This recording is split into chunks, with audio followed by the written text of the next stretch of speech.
Jadi maksud daripada ujian ini menyangkut daripada susah, ini juga ujian, bahagia juga ujian. Jadi jangan kita paham ujian Allah itu hanya kesusahan, tidak. Kesenangan juga ujian dari Allah. Allah ingin melihat manakala kita diberi kesenangan, apakah kita menjadi hamba yang bersyukur. Ketika Allah uji kita dalam keadaan kesempitan, Allah mau melihat apakah kita menjadi hamba yang bersabar.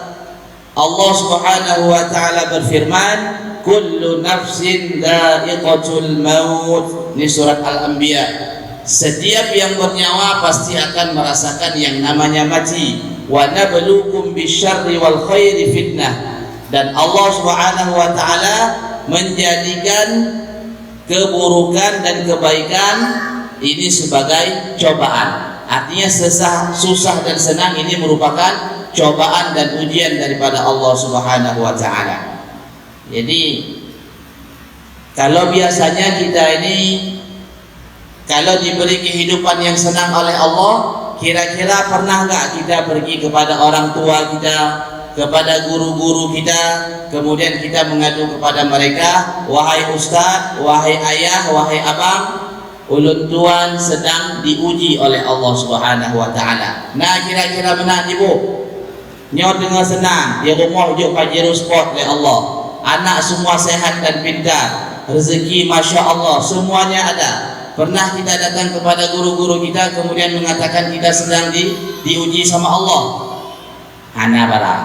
Tapi ketika kita sedang dalam keadaan melarat, ekonomi pas-pasan, anak sakit-sakitan, rumah tangga di hujung kehancuran, nyo tajak pak godai nanyo, tajak pak urung cik nanyo, tajak pak abang nanyo, tajak pak urung duha kampung dah pegang. Ustaz, ayah, abang, saya ini sedang diuji sama Allah. Nyan bang, ketika susah pegah diuji, ketika senang hana diuji. Padahal susah dan senang adalah ujian daripada Allah Subhanahu wa taala. Allah Subhanahu wa taala berfirman di dalam surat At-Taghabun, ma asaba min musibatin illa biidznillah. Tidaklah Allah Subhanahu wa taala menjadikan sesuatu musibah illa biidznillah, melainkan atas izin dari Allah Subhanahu wa taala. Wa may yu'min billahi yahdi qalbah. Tatkala kita diuji sama Allah Subhanahu wa taala, kemudian kita tetap menjadi orang yang benar-benar mukmin. Han goyang tanya hati diuji oleh Allah, maka orang tersebut akan mendapatkan hidayah atau petunjuk dari Allah. Wallahu bikulli syai'in alim. Dan Allah Subhanahu wa taala Maha mengetahui atas apa yang dikehendaki oleh Allah. Jadi hari ini kita mengapa dijadikan orang yang susah? Allah Maha mengetahui. Mengapa kita dijadikan orang yang bahagia? Allah Maha mengetahui. Kalau kita mungkin dikasih orang yang senang, jadi orang senang, mungkin kita akan menjadi manusia yang sombong. Makanya Allah jadikan kita orang yang hidupnya pas-pasan. Jadi bela protes kepada Allah. Karena apapun yang Allah berikan kepada kita mustahil di luar daripada batas kemampuan kita kalau diuji sama Allah. Allah berfirman, la yukallifullahu nafsan illa wus'aha. Tidaklah Allah menguji sesuatu kepada seorang hamba melainkan hamba tersebut mampu. Adapun bahasanya enggak mungkin di luar daripada batas kemampuannya. Jadi jangan merasa ketika kita diberi kesusahan sama Allah kemudian kita merasa yang paling berat ujiannya itu diberikan kepada Allah hanya kepada saya, yang lain hana lagi lon yang paling berat baik menansi. Nah, jadi yang perlu kita ketahui bahwasanya musibah yang Allah berikan, ujian yang Allah berikan semasa kita hidup, alim ulama mengatakan ini semuanya kecil, enggak ada yang besar. Musibah yang besar yaitu apabila kita meninggal dunia, nyawa kita ditarik oleh malaikat maut, kita mati tanpa membawa iman. Ini musibah yang paling besar. Adapun gunung meletus, banjir bandang, tsunami bahkan dan lain sebagainya, ini alim ulama katakan ini musibah kecil, ujian yang kecil. Ujian yang besar, musibah yang besar, mati tidak bawa iman. Hanya ujian yang paling besar.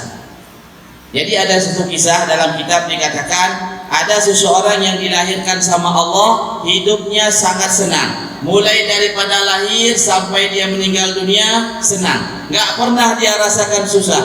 Kemudian ketika Allah Subhanahu wa taala masukkan ke dalam neraka, sebentar saja ketemu. Orangnya ditarik oleh Allah, suap ditarik lagi sama Allah. Kemudian Allah tanya kepada orang tersebut, "Wahai fulan, adakah engkau di dunia merasa hidup bahagia?" Maka si fulan tersebut mengatakan, "Tidak ya Allah." Lupa ya dengan kenikmatan dunia yang Allah berikan kepada dia. Begitu juga orang yang hidup di dunia, mulai daripada lahir sampai dia meninggal dunia, dia paling susah hidupnya. Gak ada orang yang susah melainkan dia. Susah kali, gak pernah senang. Kemudian ketika di hari kiamat Allah masukkan dia ke dalam syurga sebentar saja. Kamu serak ditarik oleh Allah. Kemudian Allah bertanya kepada si fulan tersebut, "Wahai fulan, adakah engkau ketika hidup di dunia merasakan susah, merasakan menderita?" Maka fulan tersebut mengatakan, "Tidak pernah ya Allah." Yang artinya apa? Hidup di dunia senang 60-70 tahun, bahagia pun 60-70 tahun. Ya, jadi nggak usah protes-protes. Apapun yang diberikan sama Allah, jalani saja karena Allah Maha mengetahui terhadap ciptaannya. Ya, poin yang pertama, apabila diuji oleh Allah Subhanahu wa taala, kita menerimanya dengan penuh keridhaan. Ya. Bahkan dalam hadis qudsi dikatakan, orang yang ketika ditimpa musibah oleh Allah, kemudian dia ridha atas ketentuan Allah, maka di hari kiamat kelak Allah malu untuk menghisap amal orang tersebut. Malu Allah. Karena apa? Karena tatkala ditimpa musibah, dia ridha kepada Allah Subhanahu wa taala. Nah, hendak protes. Nah, yang poin yang pertama, ridha atas ketentuan Allah, menerimanya dengan penuh keridhaan. Nah, pertanyaan. Yeah. Waalaikumsalam warahmatullahi wabarakatuh. Orang berbohong menjelek-jelekkan orang yang lain di dalam forum. Dalam rapor, dia itu berbohong menjelek-jelekkan orang lain. Ini bagaimana kita itu? Apakah kita lawan